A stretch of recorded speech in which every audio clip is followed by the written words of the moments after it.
La llegada a la Argentina del flamante presidente chileno José Antonio Kast reavivó un tema de antigua data.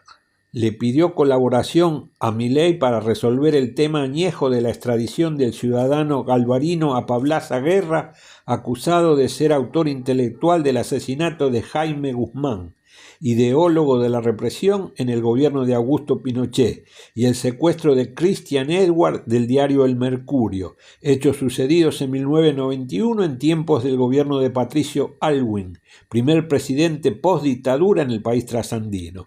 El caso tuvo idas y vueltas judiciales y políticas, considerando la condición de refugiados políticos y el caso del asilo internacional. Está en juego el derecho internacional de asilo, precisamente. Los abogados defensores de Apablaza, hoy prófugos, están dispuestos a acudir a la Organización de las Naciones Unidas, que date a conocer las complejidades judiciales y políticas de un lado y otro de la cordillera.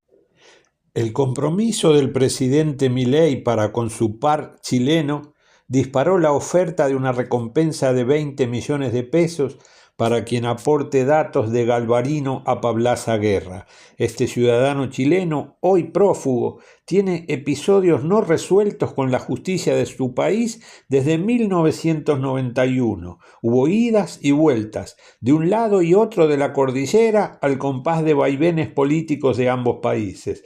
Para empezar a comprender lo sucedido, deberemos retroceder hasta comienzos de 1990. Patricio Aylwin era el primer presidente civil después de 17 años de la dictadura de Augusto Pinochet. Las Fuerzas Armadas dejaron el poder de facto, reservándose algunos resortes que limitaban el alcance de la joven democracia chilena. Uno de ellos fue la Constitución de 1980, que tuvo a Jaime Guzmán como uno de sus inspiradores. El Frente Popular Manuel Rodríguez fue una organización que combatió a la dictadura. Apablaza, uno de sus referentes.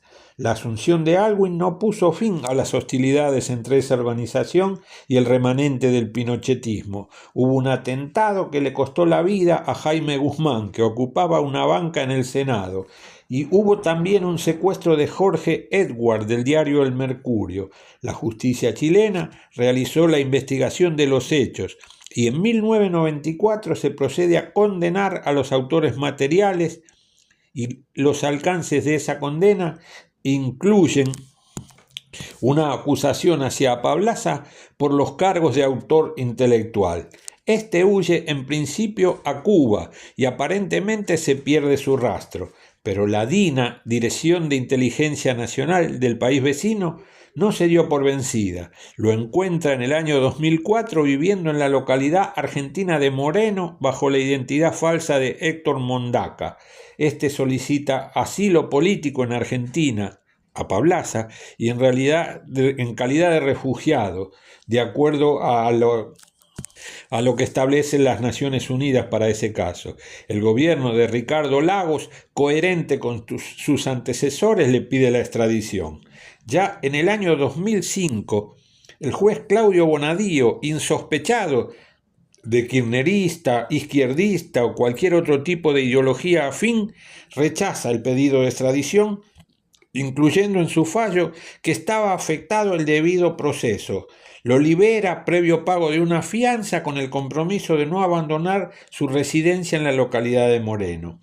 La medida se apela y mientras tanto la Corte suspende los alcances de la apelación hasta tanto pueda establecerse la decisión en firme. Ya en septiembre del año 2010, finalmente la Corte autoriza a extraditarlo. Es una decisión final que solo espera la autorización del Poder Ejecutivo, pero 2 semanas después, la presidenta Cristina Kirchner le acepta a Apablaza el pedido de ser considerado un refugiado, concediéndole el asilo político. ¿Acaso tuvo en cuenta un antecedente de la historia, cuando en una situación extrema hubo un presidente chileno que en 1972 se la jugó garantizando el derecho de asilo de 6 militantes argentinos que luchaban contra la dictadura militar, soportando las fuertes presiones del gobierno de Alejandro Lanusse, que les pedía la extradición, Allende la negó argumentando que el ejército argentino había traicionado su bandera al fusilar a los presos de Trelew.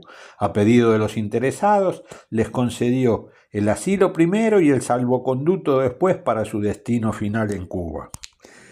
Ya en el 2012, la familia de Guzmán recurre a la Comisión Interamericana de Derechos Humanos, que le otorga plazos al gobierno argentino para hacer su descargo. Todos los pasos de la justicia llevaron el caso hasta el 2017. Desde Chile, Michelle Bachelet insistía por Apablaza.